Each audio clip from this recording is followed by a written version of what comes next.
So we're here in the ancient ruins of Rome. We left the Colosseum.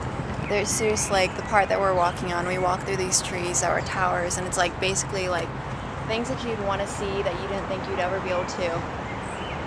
And we're here. And it's gorgeous. The wind is blowing. It feels really good today. Like this is a perfect day for sightseeing. Although if it was really, really hot, I think I would still say it's a perfect day because we're in Rome and it's perfect. And we've lost Luke and Katie again. Again.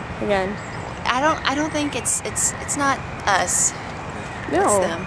It's not us. They leave us. They do. They leave us behind. Because are we too slow? Maybe. Possibly. But we're soaking it all in. We are. Which we haven't actually walked through any of the ruins yet, but we're soaking them all in. I'm enjoying the breeze actually. It's stinking hot out here. It is. It's a little sweaty, but that means, you know, we get our misty glow of sweat. Hey. Hey. Look at the loner. Oh, there he is. There he is.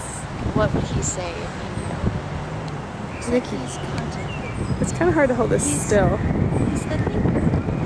He is the thinker. He sees us. He sees us from far away. Look how far we are.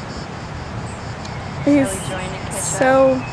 Shall we be? He's taking it in too, seeing it his own way. He's sitting. He's in the ruins themselves. Anyway, it's quite pretty and it's beautiful. We're excited to be here. Very. Oh, we learned how to say ciao better. Ciao? Remember? No. Did me and Katie talk about this and not you and me? No. It's not ciao, it's ciao. Ciao.